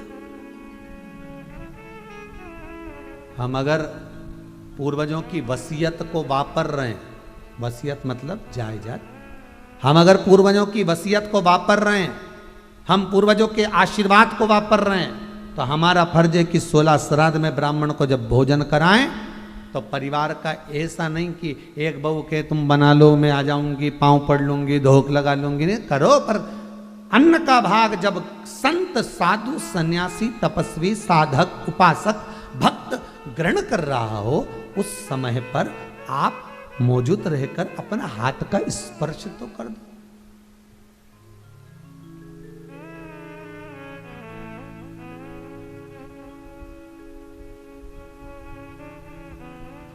मात्र स्पर्श बहुत।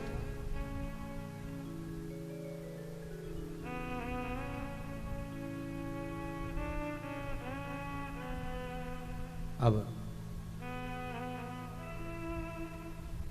बहुत 16 श्राद्ध में बहुत सारे प्रश्न खड़े होते हैं भाई। बड़े बेटे को श्राद्ध करना चाहिए कि छोटे को करना चाहिए? श्राद्ध कौन करे? गया जी होके आ गए तो पंडित जी के जिमाए कि नहीं जिमाए? मत जिमाओ, तुम ही जिम जाओ। कोई पुराण में लिखा है कि पंडित जी को मत जिमाओ?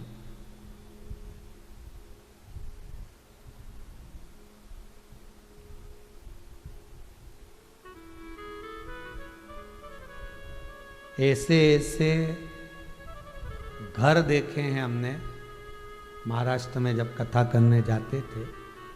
ऐसे ऐसे घर देखे हैं जहाँ की माताएं जब तक ब्राह्मणी को भोजन नहीं करा देती या ब्राह्मण को भोजन नहीं करा देती तब तक भोजन नहीं करती। ऐसे ऐसे घर देखे। नियम से प्रतिदिन उनके घर में ब्राह्मण भोजन करने आता है, प्रतिदिन ब्राह्मणी भोजन करने आएगी। नहीं आएगी तो माता जी भोजन नहीं खाएगी, नहीं कर।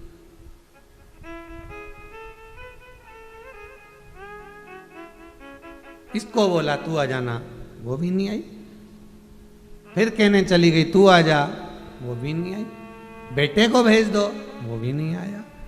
4 बज गई, बुला बुला कर थक गई, थाली रखी रही, थाली रखी रही, नहीं आई। 2 दिन निकल गए, ब्राह्मणी अगर भोजन करने नहीं आए ब्राह्मण, वो बैठी रहती। मैं नाम नहीं बोलूंगा उनको, आज भी है वो। 6 दिन तक का तो हमने उनके यहाँ देखा है, क्योंकि हम 7 दिन की कथा करने गए थे। हम ठहरे थे मंदिर में, भोजन था हमारा मंदिर में। हम कहीं किसी के डेरे पर जाकर भोजन ना करें, एक ही स्थान पर। अब वो रोज किसी को बुलाने जाए और ब्राह्मणी ना आए, ब्राह्मण ना आए तो इंतजार करती, शाम तक रुकती। हम कहते भोजन हुआ, आज ब्राह्मणी नहीं मिला। पहले जब ये थे ना तो ब्राह्मण को ढूंढ कर ले आते थे, भोजन करा देते। मैं अकेली रह गई, कहाँ जाऊंगी ब्राह्मण ढूंढने। 4 दिन हो गए भोजन नहीं, 5 दिन हो गए भोजन नहीं, 6वां दिन हो गया।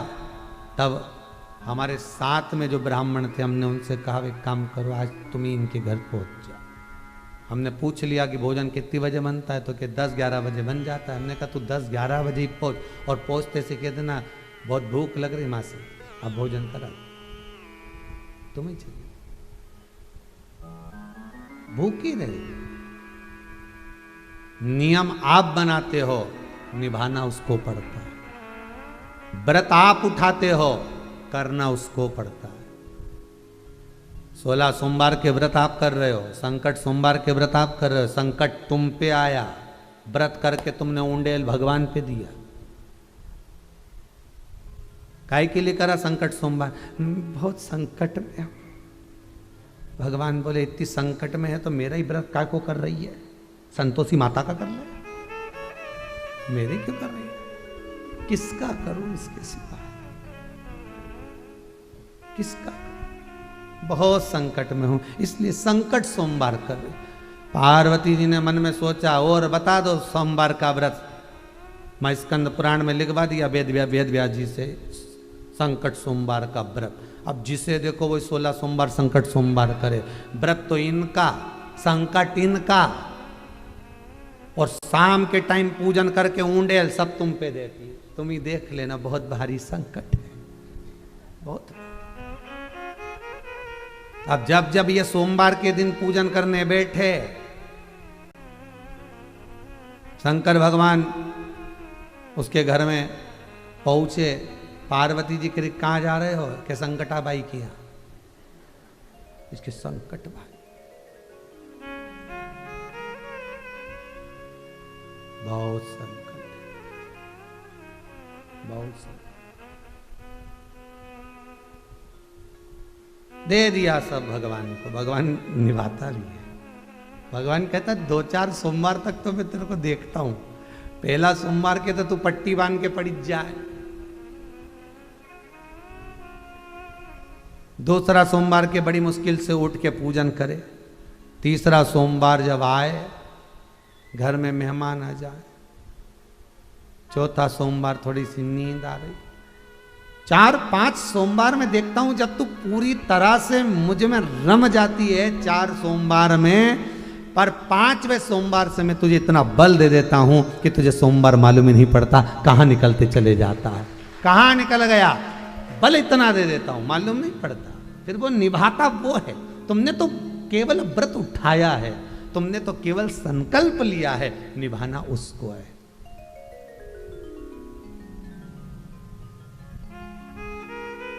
निभाएगा। अब शिव जी ने भगवान विष्णु से कहा, भगवान विष्णु ने हिमालय राज से कहा, तुम्हारे यहां तुम्हारी गोद में तुम्हारे शिखर पर देव अधिदेव महादेव तप करने आने वाले हैं, तैयारी करो। तो इन्होंने कहा तैयारी क्या करना है? तो कि सब देख लो परख लो, शंकर जी कहाँ भी जाके बैठे हो, कोई भरोसा थोड़ी ना। इन्होंने पूरी तैयारी कर दी। कहते पूरे हिमालय राज ने पूरे हिमालय में सहस्त्र आसन बिछा दिए। कितने आसन लगाए? सहस्त्र, हजारों आसन।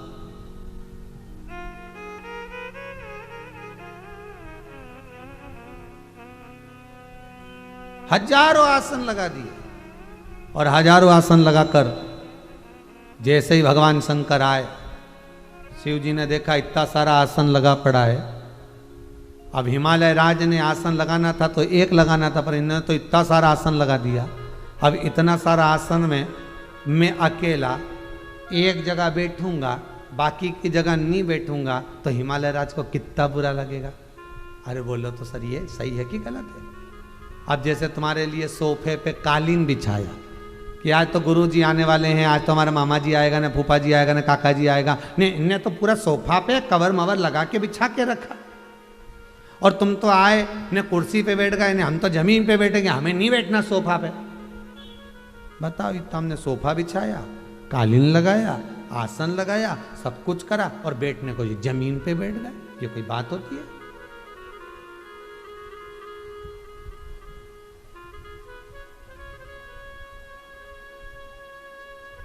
अच्छा, कभी कभी व्यक्ति को बोलो ना कि इस पे बैठ जाओ, तो भी व्यक्ति नहीं बैठता, उसको लगता है इसमें कुछ गड़बड़ होगी, काय को बैठे। अब एक बार वो उज्जैन के पास बड़नागर में हम गए, तो एक भगत के यहाँ पर गए, तो उनके यहाँ ये सोफा जो पहले चलता था ना, ऐसा लकड़ी का एकदम ऐसा वाला सोफा, और उसमें गादी अलग से लगती थी। अब इनका एक सिंगल वाला जो सोफा था ना, सिंगल वाले सोफे में वो नीचे का जो पटिया था वो सब टूट गया था। अब हमको क्या मालूम था कि इन्हें स्टूल फंसा रखा है। अब इनने स्टूल रखा और स्टूल के ऊपर गादी धर दी। अब ये बड़े प्रेम से ऐसे खड़े हो गए, आओ साहब बैठो, आओ साहब बैठो। तो हमारे मन में हम का को यहाँ बैठे, हम तो इस पे बैठेंगे।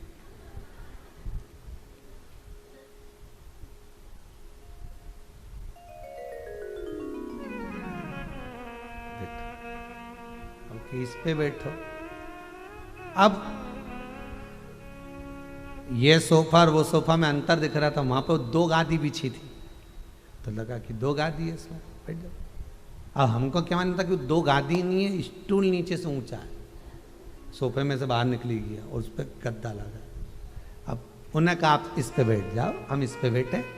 अब वो आशीष थे साथ में, तो उन्होंने कहा आप इस पे बैठ जाओ, 2 ही तो, आप इस पे। अब वो बैठा तो नीचे से इतना ऊंचा।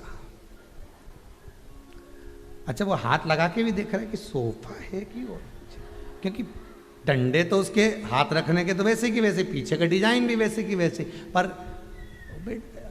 अच्छा, उसके बेचैनी इतनी हृदय में कि भगवान जाने ये सोफे की नई डिजाइन कैसी है, अब इसकी डिजाइन है कैसी, अब उसको समझना मुश्किल। 15-20 मिनट, आधा घंटा बैठे चले, तो आखिरी में रिया तो गया नहीं, उन्होंने पूछ लिया सब सोफे की ये डिजाइन, आज तक हम इतना बड़ा बड़ा शहर में गए पर ऐसी बड़नागर जैसी नहीं दिखी। तो उन्होंने कहा सब बड़नागर जैसी मिल भी नहीं सकती, क्योंकि वहाँ वो सोफा नहीं था, वो सोफा का पटिया टूट गया था, तो मैं स्टूल फंसा दिया नीचे से, अब मिले कहाँ से।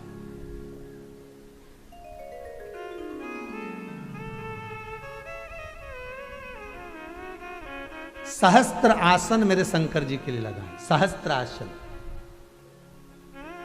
कहते हैं शंकर जी की सहस्त्रावली कहां से बनी, तो हम तो कहेंगे हिमालय राज के सहस्त्र आसनों पे शिव बैठे थे, तो सहस्त्रावली बन गई। शंकर अकेले एक आसन पर बैठ सकते हैं, पर यहां तो सहस्त्र आसन लगे हुए हैं। क्या करूं, एक आसन पर बैठूंगा तो बाकी के आसनों का अपमान हो जाएगा, फिर करा क्या जाए। शंकर भगवान ने कहा एक काम करता हूं, पूरे जितने आसन लगे हैं सारे आसनों पे मैं अपना स्वरूप बनाकर बिठा देता हूं। शिव जी ने अपना स्वरूप बनाकर बिठा, सहस्त्र आसन पर सहस्त्र शिव हैं, सहस्त्रावली शिव की है। अब हिमालय राज जी देखे, तो हिमालय राज जी सेवा में जावे, तो यहां पर जल चढ़ाएं, तो उधर पहुंचे उधर चढ़ाएं। अब इतनी 1000 जगह पे जाके जल चढ़ाना, तो हिमालय राज खुद चक्कर में पड़ जाए कि अब मैं करूं क्या। और एक जगह भी अगर रह जाए नहीं, तो हिमालय राज जी के मन को दुख जाए कि ये जगह रह गई। कई बार आपके साथ में भी होता है, तुम किसी मंदिर में पूजन करने जाओ, माताओं के मन में बहुत जल्दी आता है ये बात, बहुत अच्छे से समझ लेना, मत दीजिए। तुम किसी मंदिर में पूजन करने जाओ और वहाँ पे हनुमान जी भी बैठा है, राम जी भी बैठे हैं, शंकर जी भी बैठे हैं, पार्वती जी भी बैठी, गणेश जी भी बैठे, कार्तिकेय भी बैठे, नंदी भी बैठे, माँ भैरू महाराज भी बैठे, वहाँ पर सांप देवता भी बैठे, वहाँ पर पीपल का पेड़ भी है, वहाँ बड़ का पेड़ भी है, वहाँ आंवले का पेड़ भी है। किसी मंदिर में सब कुछ होता है। अब ये पूजन की थाली लेके जाए ना, और एक देवता की पूजन करे ना, तो इसके मन में अगर पार्वती जी के नहीं चढ़ाऊंगी तो बुरा लग जाएगा। अब मन में आ गणेश जी के चढ़ा, सांप देवता के भी, तो उनके चंदन, फिर सबके। अब चलती चलती मन में आया पीपल के पेड़ के नहीं लगाऊंगी देवता, अब पीपल के लगा दिया, फिर बड़ का पेड़ के नहीं लगाऊंगी तो उनके लगा दिया। अब जितना मंदिर में देवी देवता बैठा था, राम जी महाराज बैठा उनके लगा दी, कन्हैया जी बैठा उनके लगा दी, देवी जी बैठी उनकी लगा दी, भैरू महाराज के लगा दी, ने पीपल का पेड़ ने, आंवला का पेड़ ने, जितना वृक्ष लगा था सबके लगा दिया। और फिर चल दी, चलते चलते याद आई नंदी के तो लगा के ही नहीं आई, तब दौड़ी फिर वापिस नंदी की ओर लगा। उनकी विनती कर। ये माताओं के मन में बहुत बड़ी बात चलती है, पर शिव महापुराण की कथा बड़ी सुंदर बात कहती है। पहले के समय में जो निमंत्रण पत्रिका आती थी वो बच्चों के नाम से आती थी कि पिताजी के नाम से आती थी? बोलो जरा जम के, किसके नाम से आती थी? श्रीमान भैरू सिंह सा परिवार। बोलो सही है कि गलत है? पहले जो पत्रिका आती थी, पहले जो निमंत्रण पत्र आता था, जो लग्न पत्रिका आती थी, शादी ब्याह के कार्ड आते थे, चिट्ठी आती थी, पत्र आता था, वो घर के बड़े के नाम से आता था। सही है? छोटे के नाम से आता था क्या? नहीं, बड़े के नाम से आता था। मतलब एक घर के बड़े को लिख दो और उसमें नीचे लिख दो सा परिवार, तो पूरा परिवार उसमें आ गया। उसी तरह शिव पुराण कह रही है, जिस मंदिर में शंकर जी बैठे हों और शिव की आराधना में अगर आप डूबे हो, शंकर का अनुमोदन अगर आप कर रहे हो, शंकर को जल आप चढ़ा रहे हो, शंकर की पूजन आप कर रहे हो, शंकर का अनुमोदन आप कर रहे हो, शिव की अर्चना आप कर रहे हो, तो ये समझ लेना सारे तीर्थ धाम आपके चरणों। हे भोलेनाथ प्रणाम आपके चरणों। सारे तीर्थ, सारे देवता, 33 कौटी देवी देवता सब शिवलिंग के अंदर है, सब शंकर के अंदर। अलग से अपने किसी देवता के नहवाने की जरूरत नहीं है। हाँ, तुम्हारा मन करे तो जरूर नहवाओ, जरूर स्नान करो, क्योंकि अब तुम पानी भी तो इतना बाल्टी भर के लाई करोगी का, तो तुम नहवाओ। मना नहीं, तुम गणेश जी के भी स्नान कराओ, ने पार्वती जी के भी कराओ, ने थोड़ा सा बचा के ने नंदी के भी नहवाओ। अब तुम्हें इतनी सुध नहीं पड़े कि नंदी के नहवाऊंगी, नंदी बाहर मार्बल का फर्श पूरा पानी बह के आएगा, यहाँ कोई पोछा भी नहीं लगा, तो डाली और चली गई, और पीछे से बेचारी एक बाई निकल के जा रही थी, पाँव फिसला चली गई। अब कहीं करे? अब तुमने तो तुम्हारा धर्म कमा लिया कि मैं नंदी के नहीं चढ़ाऊंगी तो बुरा लग जाएगा, नंदी के एक लोटा चढ़ा के आ गई। तो नंदी के चढ़ाने का अगर तुम्हें इतना लगे तो साथ में एक रुमाल नेपकिन कहीं लेके चलो, कि जैसे नंदी के पानी चढ़ाऊंगी ना वहीं पहुंच के आ जाऊंगी, ना किसी की फिसलेगी भी नहीं। पर गई तो थी बढ़िया, सिर्फ पल्लू बल्लू रख के नंदी के भी चढ़ाई। अब सबके चढ़ा चुड़ो के आके ना भगवान ने सोचा तो करो। एक साधे सब सधे, सब साधे विसरा।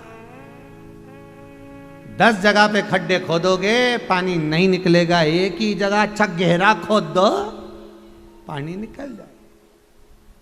एक ही को अच्छे से भज लो, एक ही को।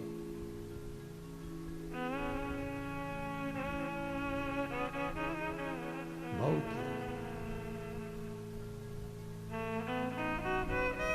वो मिल जाएगा। एक अकेले शिव नहीं, कंकर शंकर हर जगह शिव ही शिव।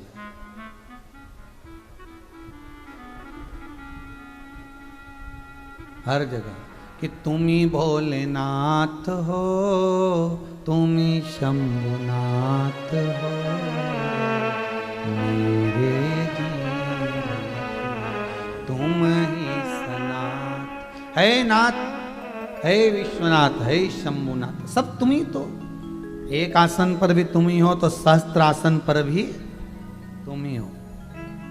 देव तुम ही हो तो महादेव तुम ही हो। पुरुष में तुम हो तो स्त्री में भी तुम हो, इसलिए तो अर्धनारीश्वर है।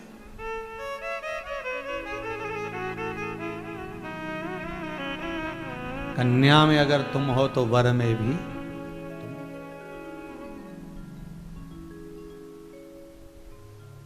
वर में भी तुम। लड़की और लड़के की जब शादी होती है ना, जब वो दूल्हा दुल्हन बनते हैं, तो कन्या से ज्यादा काम नहीं करवाते, न दूल्हे से काम करवाते। सारा काम दूल्हे का भाई संभालेगा या दुल्हन की बहन संभालेगी। दूल्हा दुल्हन से ज्यादा काम नहीं कराते। क्यों? जब तक विवाह नहीं हो जाता तब तक उनसे काम नहीं कराया जाता। उसका कारण केवल एक है, जब शरीर पर हल्दी लग जाती है तो वो दूल्हा नहीं रहता, वो महादेव का स्वरूप बन जाता है, शिव का स्वरूप। नारी, स्त्री, कन्या, गौरा, पार्वती बन जाती। वर में अगर आप हो तो कन्या में भी आप हो, स्त्री में अगर आप हो तो पुरुष में भी आप, जल में आप हो तो थल में भी आप, पृथ्वी पर आप हो तो आकाश में भी आप हो, सहस्त्र आसन पर आप ही हो, देव आप, महादेव आप, 33 कोटि देवता भी आप ही हो।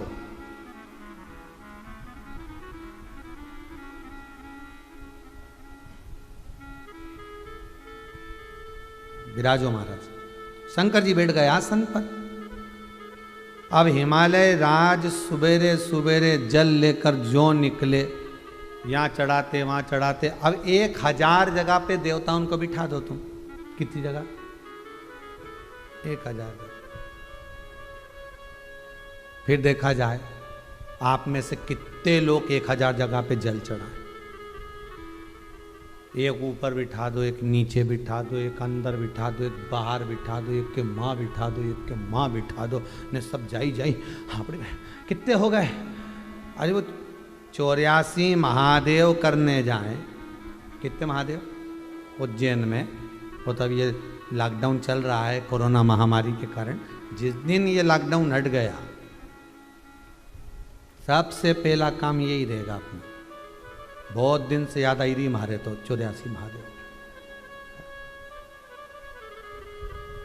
जजमान ओन भी तैयार बैठे हैं, कोई के हम शिव पुराण का जजमान बन जाएंगे, कोई के हम ऐसा कर लेंगे, कोई के हम वैसा, सब तैयारी है। बस ये बापड़ी तीसरी लहर हो जाए, कौन सी आ रही देख ले। आना नहीं चाहिए देवाधिदेव महादेव से कह के रखो, ये आए तो तुम निकल जाओ।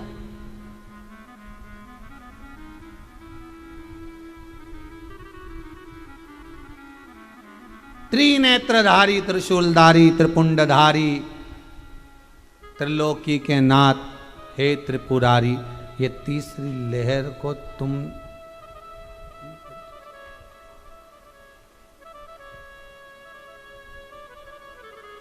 बड़ी मुश्किल से तो धीरे धीरे चालू हुआ। पहले ट्रेन चलना धीरे धीरे चालू हुई, ने अब काम धंधा, लोगों का बिजनेस व्यापार चालू हुआ। और ऊपर से ये बेन अलग डराई जा रही, आ रही इसके थाम दिया जाए। अकाल मृत्यु वो मरे, जो काम करे चंडाल का, काल उसका क्या बिगाड़े, जो भक्त हो महा। अब ऐसा लगता है कि शंकर की कथा जब घर घर में चल रही है तो लहर भी सोच रही होगी कि मैं किधर जाऊं, क्योंकि इधर लहर मारूं तो इधर से उचक के इधर आ जाए, और इधर की लहर पड़े तो इधर से उचक के इधर आ जाए। बेचारी गली में घूमती रह गई।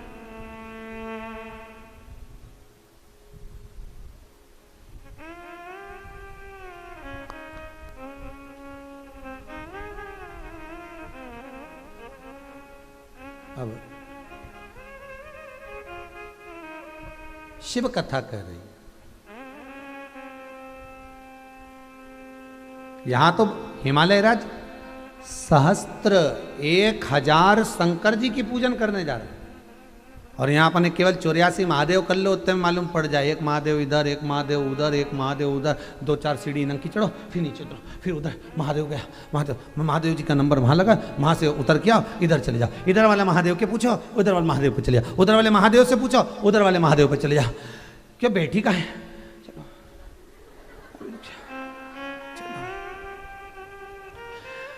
क्यों सियोर वाला महाराज? हाँ जी जी, कितना रह गया? अभी तो 6 हुआ है।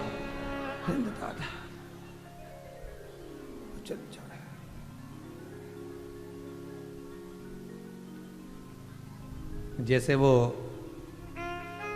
सुदामा जी का चरित्र याद आए नहीं भागवत जी में?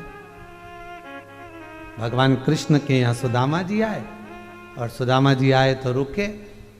अब दूसरे दिन भगवान कृष्ण ने सारी रानियों से कह दिया, सुनो मेरा मित्र आया है, उम्र में मेरे से बड़ा है, ब्राह्मण भी है, एक एक कर कराती जाना और सब आशीर्वाद लेके जाना, चरणों में धोख लगाना। रुक्मणी तू सबसे पहले आना, चरण धुलाए जब तू भग गई। ध्यान देखना, एक साइड खड़ी हो गई जाके, जल भी नहीं ली है, मैंने नैन अश्रु से चरण धुलाए, खड़ी हो जाना मेरे पास में आकर प्रणाम करना तू।